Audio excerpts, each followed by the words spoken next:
আসসালামু আলাইকুম সুপ্রিয় ষষ্ঠ শ্রেণীর শিক্ষার্থীদেরকে আজকের বাংলাদেশ ও বিশ্ব পরিচয় এর দ্বিতীয় অধ্যায়ের অনুশীলনীর এমসিকিউ এবং সৃজনশীল 1 নং সমাধানের ক্লাসে স্বাগতম জানাচ্ছি। শিক্ষার্থীরা, আজকের ক্লাসে আমরা বেসিক্যালি প্রথমেই তোমাদের বোর্ড বইয়ের যে অনুশীলনীর এমসিকিউগুলো রয়েছে সেগুলো সলভ করে দিব এবং পরবর্তীতে আমরা 1 নং যেই সৃজনশীলটি রয়েছে সেটি সুন্দরভাবে সলভ করে দিব।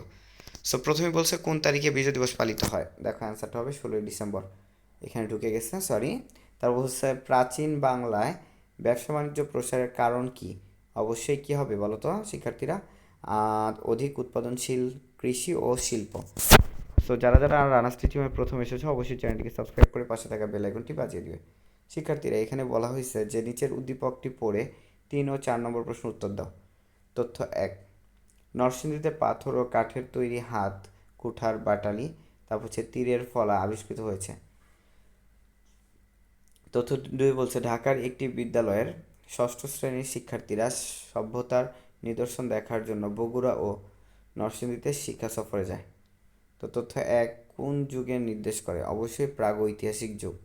ভিতরে ঢুকে গেছে প্রাগৈতিহাসিক যুগ। তারপর দেখো তথ্য 1 ও 2 এর স্থানে শিক্ষার্থীরা পর্যবেক্ষণ করবে। কি পর্যবেক্ষণ করবে? এখানে অ্যান্সার হবে 1 ও 2। পুণ্ড্রনগরের লিপি, আরেকটা হচ্ছে তোমার নানা রকম প্রাচীন হাতিয়ার। সো 1 আর 2 অ্যান্সার হবে। তো সৃজনশীলটা একটু খেয়াল করো, যেটা আমাদের বেসিক আজকের বিষয়। সৃজনশীলটা তোমরা দেখতে পাচ্ছ। কোন সম্রাট 50টি বৌদ্ধবিহার নির্মাণ করেন? টোল বলতে কি বোঝায়? দেখো, সম্রাট ধর্মপাল 50টি বৌদ্ধবিহার নির্মাণ করেন। কে 50টি বৌদ্ধবিহার নির্মাণ করেন? সম্রাট ধর্মপাল।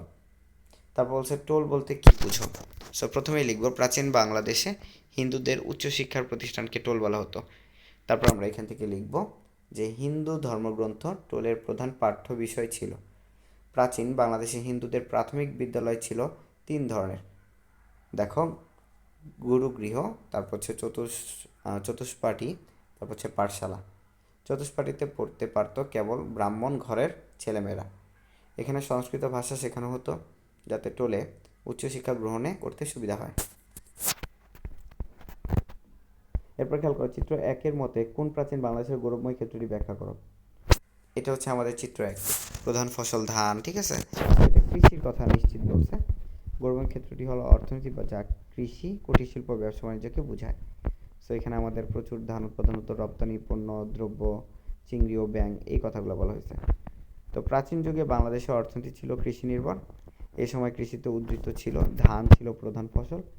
প্রচুর আখও উৎপাদন হতো। আখ থেকে উৎপাদিত গুড় ও চিনি খ্যাতি ছিল।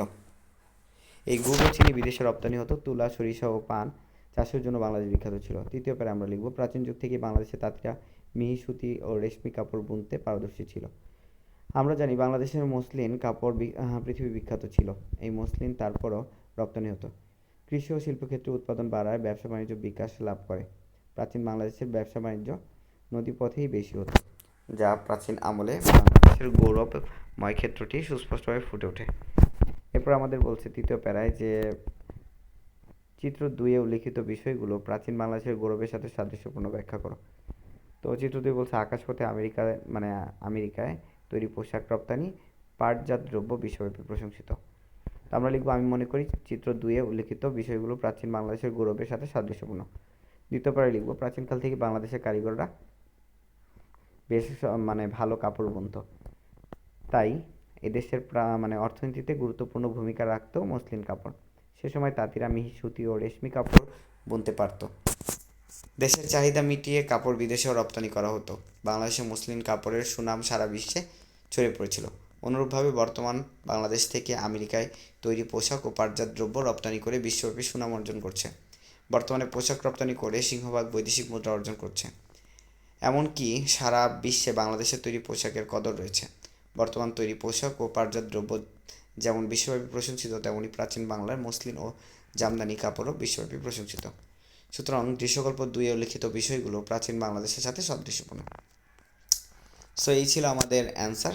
এটা ছিল আমাদের 1 নম্বর সৃজনশীলের উত্তর। আশা করি আমরা পরবর্তী 2 নম্বর সৃজনশীল নিয়ে হাজির হব। সে পর্যন্ত ভালো থাকো, সুস্থ থাকো। ইনশাআল্লাহ দেখা হচ্ছে নেক্সট ভিডিওতে। আর যারা যারা প্লেলিস্ট চেক করো নাই, প্লেলিস্ট চেক করতে থাকো। চমৎকার চমৎকার ভিডিও রয়েছে আমাদের এই তোমাদের ষষ্ঠ শ্রেণীর প্লেলিস্টে।